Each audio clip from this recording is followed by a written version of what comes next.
somewhere in a Zhengzhou fabrication facility in 2024, a dynamic random access memory die was stamped out, tested, and routed toward a supply chain that had publicly positioned itself as a world apart from Chinese manufacturing.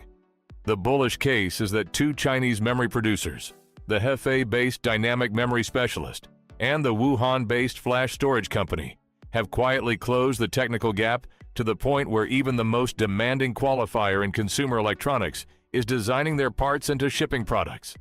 The skeptical case is that a shortage-driven qualification is not a vote of confidence, but a confession of necessity, and that the reliability bill arrives years later when the devices are already aging in customers' hands. One qualification event sits at the center of this dispute: the moment a Chinese memory die clears a Western buyer's internal test suite and enters a bill of materials. That moment is what both sides are fighting over. The bulls say Chinese memory cleared the bar. The skeptics say the bar was lowered by desperation.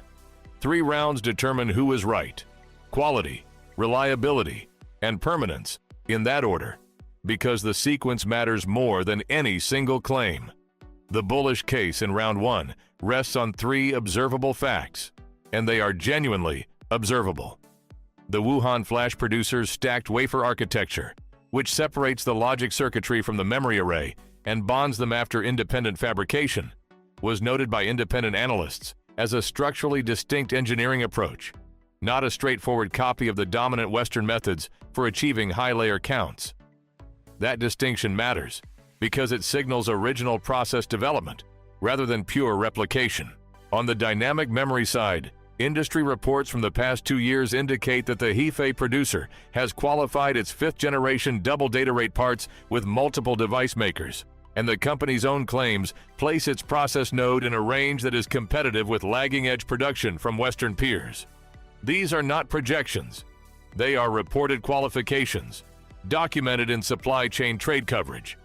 Third, and most immediately motivating for procurement managers, Chinese memory vendors are reported to undercut Western spot prices by margins wide enough that qualification becomes economically attractive even when supply from primary vendors is not under stress. On paper, the gap has closed to the point where the part passes the test and the price conversation is real. The skeptics do not dispute that the parts passed qualification. That concession is more pointed than it sounds. What the skeptics dispute is what passing means in the context of a modern, densely integrated product that will remain in service for 3 to 5 years. A qualification suite is a snapshot. It is a stress test run over weeks, sometimes months, under controlled laboratory conditions. It establishes that the part performs within specification at the moment of evaluation, under the conditions of that evaluation. It is not a 3-year field reliability study. It does not capture the failure rate distribution of outlier devices that die at month 18 inside a hot pocket of a densely packed chassis running continuous background workloads. Western dynamic memory from the established trio of producers carries decades of iterative process refinement that shows up not in published specification sheets, but in the tails of failure distributions, the rare devices that behave outside the normal band, in the corner cases, in the thermal and voltage stress profiles that emerge in real-world use over a full product generation. No independent reliability data set of comparable depth exists yet for the Hefei producer's 5th-generation parts at scale. The skeptics' position is precise. They are not claiming Chinese memory is bad. They are claiming that past qualification and proven reliable across a product generation are different claims, and only one has been demonstrated in the field. The evidence base for round 1 is honest about its own limits. The stacked wafer architecture distinction comes from public analyst commentary and the producer's own technical filings. Qualification reports for the Hefei producer come from industry publications and supply chain analyst notes, not from confirmed buyer statements. No spokesperson for the most prominent rumored buyer has confirmed a design-in on record as of early 2025, and no published independent teardown had confirmed Chinese dynamic memory inside a shipping premium consumer device at the time of this analysis. Pricing advantage is reported qualitatively by multiple supply chain analysts. No audited contract figure is public. The reliability gap argument is structural, not incident-based. It is the absence of long-run field data, not the presence of documented failures. Round 1 goes to the bulls, narrowly. The quality claim is real. Parts clear the technical bar in controlled testing, and the price advantage is reported credibly enough to explain procurement interest. But the margin is thin because the confidence interval around cleared the bar is meaningfully wider for a process measured in years of iteration rather than decades. The skeptics did not lose round 1. They staged the argument they need for round 2. The bulls' response to the reliability challenge in round 2 centers on Apple's qualification process itself, and it is a serious argument. The qualification regime applied by the most demanding consumer electronics buyer is widely regarded in the semiconductor industry as among the most stringent run by any original equipment manufacturer on Earth. The argument follows logically. If a Chinese memory part cleared that process, the evaluation was not casual. Apple does not ship margin cases. The bulls also point to a body of real-world evidence that already exists. The Wuhan flash producer has been shipping into non-Apple consumer devices for several years, accumulating field reliability data that informs the current generation of parts. The shortage on this reading accelerated the timeline of evaluation. It did not corrupt the evaluation itself. The skeptics earn round 2, and they earn it on 2 structural points that the bulls' process argument cannot fully neutralize. The first point is about institutional context, not engineering competence. Qualification under shortage pressure is qualification with reduced optionality. When a buyer operates with ample supply from multiple qualified vendors, a part that raises a marginal concern during evaluation gets cut from consideration. The buyer waits for the next production lot, requests a process improvement, or routes volume to an alternative that clears the bar more cleanly.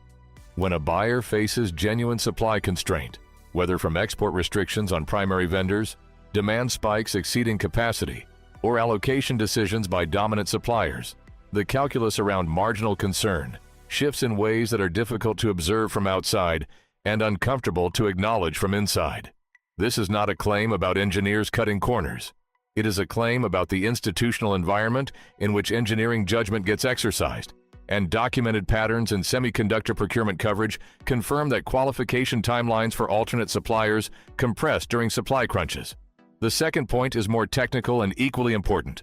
The flash storage reliability data accumulated by the Wuhan producer over years of consumer device deployments does not transfer directly to dynamic memory reliability in high-performance applications.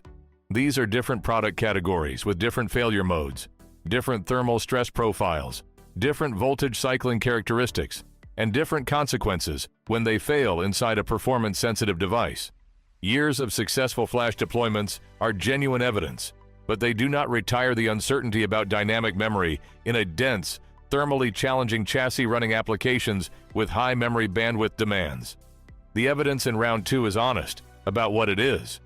The institutional context argument is a logical inference from documented supply conditions and reported procurement patterns, not a sourced internal document from any specific buyer. The reliability distinction between flash storage and dynamic memory is a technical observation about product categories, not a documented failure incident. No public report as of this analysis documents a Chinese memory reliability failure in a shipped premium consumer product. The skeptics win round 2 on the burden of proof. They do not need to show a failure. They need only to show that the evidence required to rule out failure does not yet exist at the scale and duration relevant to a product generation. That showing is clean. Round 2 goes to the skeptics. The reliability objection is not speculation about Chinese manufacturing quality in general. It is a precise structural observation. A part qualified under constrained supply in a compressed evaluation window for a product that will remain in service across years of real-world conditions carries a confidence interval that is wider than a qualification run under normal competitive conditions. The bulls cannot close that gap with process arguments. Only time and field data can close it. Round 3 is where the structure of the argument shifts and where the outcome of the entire dispute is decided. The bulls' strongest claim in round 3 is not about quality or reliability considered in isolation. It is about what a qualification event means institutionally once it has occurred, and what it takes to undo it. In the semiconductor supply chain, qualifications are not relitigated every procurement cycle. A part that clears a buyer's internal process enters an approved vendor record, and removing it requires a formal disqualification event. That event requires documented evidence, a failure mode, a process audit finding, a regulatory compulsion, or a deliberate strategic decision to exit the vendor relationship with an explicit rationale. Supply from primary vendors has normalized is not a documented reason for disqualification. It is a reason to reduce order volume. It is not a reason to remove the vendor from the list. The bull's claim follows directly.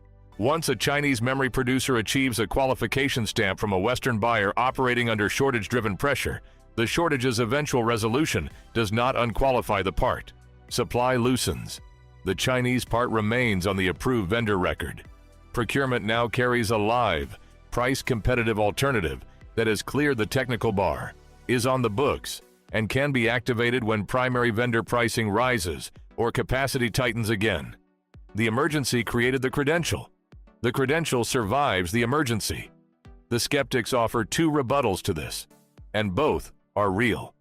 The first is regulatory. Export control policy applied by the United States government has demonstrated willingness to compel supply chain decisions that commercial logic alone would not produce. Restrictions affecting the Wuhan flash producer, including entity list considerations and technology transfer limitations, have been reported extensively in trade press coverage. A sufficiently broad regulatory action specifically targeting Chinese memory across product categories could compel a disqualification regardless of the part's technical record. The approved vendor list logic assumes a commercially governed decision environment. That assumption is contestable, given the documented trajectory of technology policy in recent years. The second rebuttal is structural. Procurement share is not binary. A part on the approved vendor list that functions as a minority supplier, used during crunches and sidelined when primary vendors have capacity, is a market entry. But it is a thin one. The bull's permanence argument assumes the door swings wide. The skeptics say it may be propped open to a fraction of its frame. The approved vendor list dynamic is documented in semiconductor industry coverage as a structural constraint on supply chain switching. The regulatory pressure rebuttal draws on reported United States government actions regarding the Wuhan producer specifically. The precise scope of what constraints apply to which product categories and buyers continues to develop and has not been resolved as of this analysis.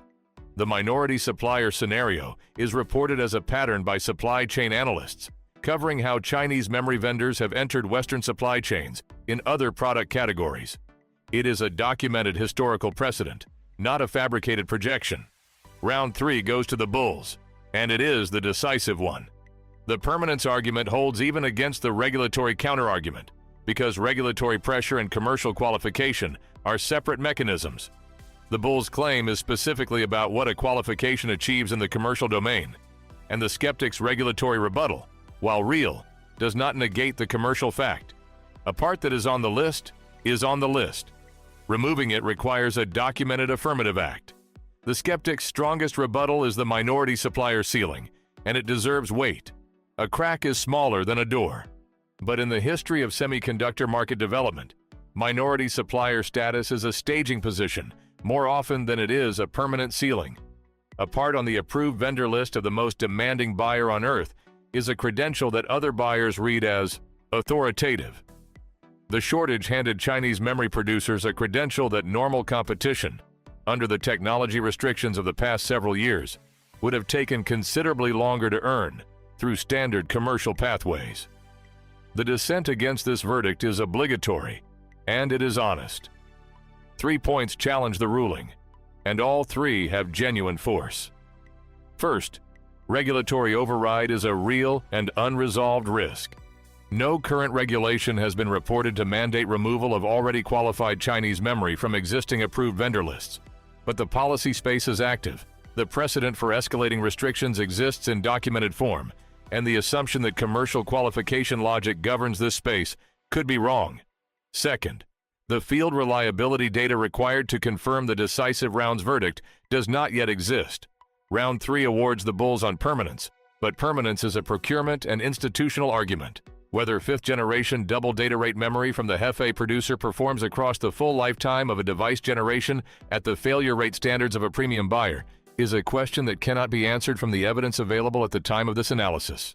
If statistically significant failure rates emerge 18 or 30 months into the product generation and service, the disqualification event the skeptics need will have its documented basis, and the verdict would require revision. Third, the approved vendor list is a necessary condition for market growth, not a sufficient one. If primary Western producers restore capacity and price competitiveness, procurement routing may return the bulk of volume to them and treat Chinese memory as a buffer allocation. The permanent door thesis requires that Chinese memory grow its share over time, and that growth is not guaranteed by the qualification event alone. All three of these challenges have evidentiary support. None of them, individually or together, overturns the verdict, but they set the conditions under which the verdict would need to be revisited. A documented regulatory compulsion, a documented field failure pattern, or a documented multi-year stagnation of Chinese memory's share of volume from qualified buyers. The verdict survives the dissent narrowly, and the margin of survival narrows at each challenge. The ruling is this: the qualification credential is real, and it is durable. A buyer operating under shortage-driven design and pressure has not made a temporary exception to a policy. It has updated a procurement record that its own supply chain will treat as authoritative until there is a documented reason to change it. The bulls are right about the mechanism. The skeptics are right about the risk. Where the two sides diverge is on permanence, and on permanence, the structural logic of procurement is more reliable than the expectation that supply normalization restores the previous equilibrium. The restriction that was meant to settle the question, limiting Chinese memory producers' access to the fabrication equipment and process technology needed to compete at the leading edge, instead created the shortage condition that compressed the qualification timeline and fast-tracked the credential. The round that was supposed to close the door is the one that produced the circumstances that wedged it open. That is not an irony. It is a documented interaction between supply chain pressure and approved vendor processes, visible in other product categories before this one. The qualification event, the moment a die from the Hefei producer or the Wuhan producer clears a premium buyer's internal test suite and enters a bill of materials, is the protagonist of this analysis precisely because it is irreversible in the commercial sense. It does not prove the part is as reliable as a die from a producer with 20 years of iterative process refinement behind it. It does not neutralize the regulatory risk. It does not guarantee volume growth.